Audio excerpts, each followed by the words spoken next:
John Alley. I own the building, I manage the building, and I feel very lucky to have a tenant from San Francisco who has experienced the worst in San Francisco with crime and robberies, and wanted to give Santa Monica a shot, and has been so disappointed and dejected from the walk-in theft he experiences several times a week. His clothing is on wires, his shoes are put away. It's very sad. He's having a very tough time right now. And last night he experienced a tough situation. His employees will not work when it gets dark. They want to leave before it gets dark to go to their cars safely. They don't feel safe walking to and from their cars. So the robbery occurred from the back because, as you'll see, by design, most of the tenants have indoor roll-down doors, and that's so people can't break the storefronts. We were experiencing at one time 3 to 5 storefronts a month. Now we're experiencing about 1 a month. And those are very expensive. Insurance doesn't cover the whole cost. We have a jewelry store down the street. They just won't replace the glass doors. They've kept the wood doors up, which is a sad commentary, and it looks bad. It doesn't help other tenants. We're doing our best in terms of lowering rents, incentivizing tenants to come here, whatever we can as landlords.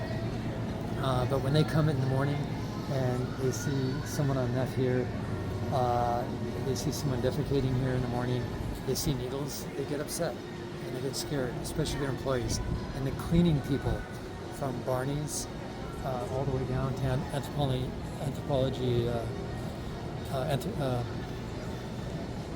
Abercrombie and Fish, they experience it. And it's dangerous for them. So what happened here last night? Last night, a couple customers that had been, 3 customers that had been here on previous occasions asked for an order, said they couldn't be here by the time the store closed, arranged to meet at a certain time. The owner stayed, and when he opened the back door, my understanding is we are still just about ready to get the security tape inside and outside with the audio. My understanding is they stormed him. They had mace, they had face masks on, and he's doing what a lot of tenants now feel they have to do.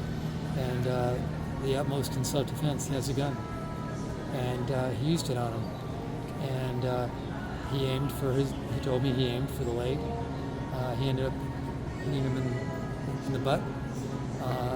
One of them ended up dying. The other one ended up going to the hospital. The other one ended up was arrested and taken to the police station. After about 4 hours, I was called. The alarm went off, the cameras went off, and Santa Monica Coalition called me and said, "We've got a problem at your building." So I came down. I stayed. I spoke to the police and decided to go by the police. In front of the police, against the police doors or windows, 3 people on meth, right at the police station at 3 in the morning.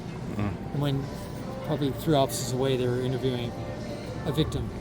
So it's an oppressor versus a victim, and the oppressors are winning.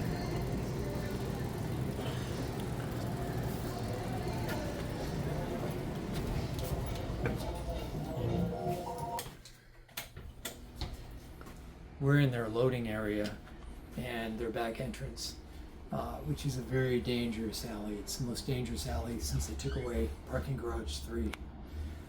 And he added this door. He was very insistent on adding a second security door, bulletproof.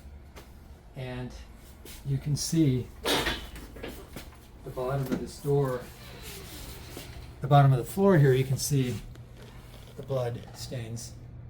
Oh yeah. And the bottom of this door, blood from last night. And it's sad because when you have a crime scene, you clean up. And you can see the forensic gloves still remain. The plastic covering is here. The only thing that was removed was the yellow caution tape.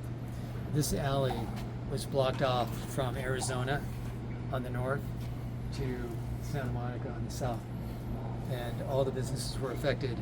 I was concerned because we have janitorial crews and electricians that come in the early mornings, and Barney's Beanery, the restaurant, has their janitorial crew come in at 4 o'clock. So they were concerned because they couldn't enter, and we weren't being told why and what happened. So finally, Officer Valenzuela was very gracious and told me there had been 3 assailants, and 2 had been shot, and the police had taken care of it. The door remained open for hours, waiting for forensics people to come. So the whole store was exposed, and the police were all here.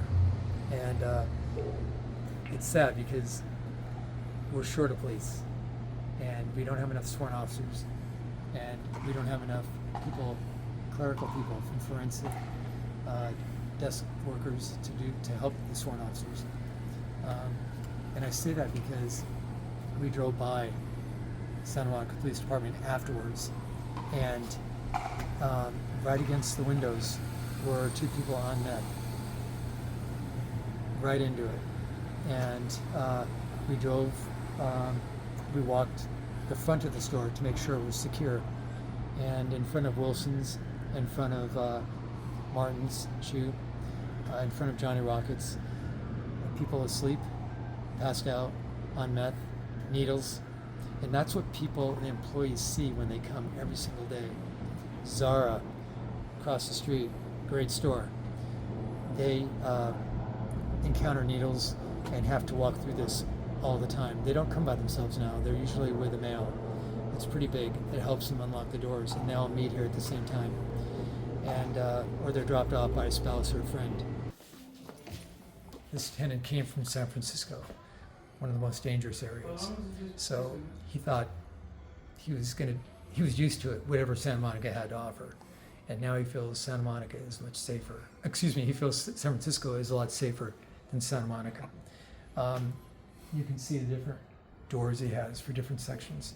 And it's gotten so bad that everything he has on display is with wires, because people were walking in and still try to they grab, and we're walking out with several garments at one time.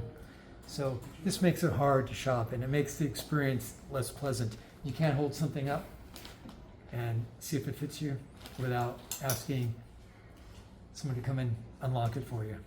And we see that in CVS. We would never think we'd see it in a shoe store or a clothing store, but that's what we've gotten to in the Promenade. Only in the Promenade. You don't see clothing stores like this with these kind of measures in Century City or Larchmont or Old Town Pasadena.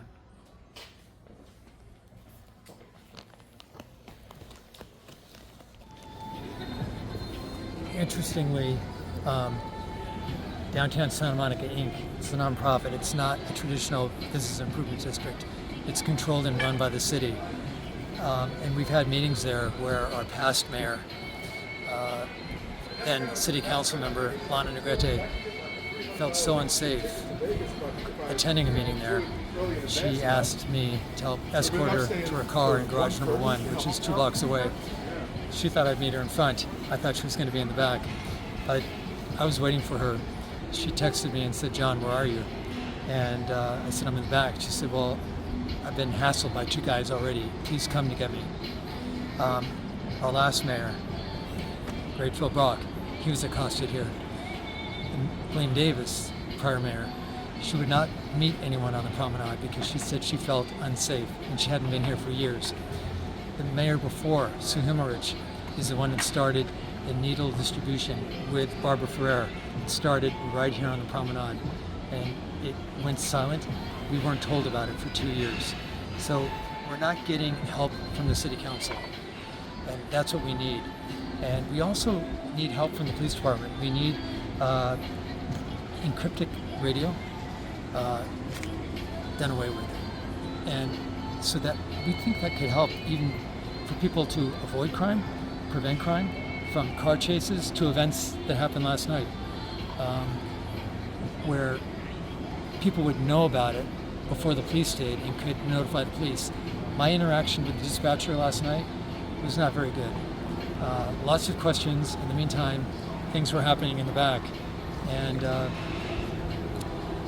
we hope that improves. And we just want a word or two from the chief directly, not a public information officer, but the chief, saying, we care about Santa Monica. Our main priority is crime and preventing crime and creating a safe environment. That would go miles with all the residents and all the business owners. We're just asking the chief to do that because we support him.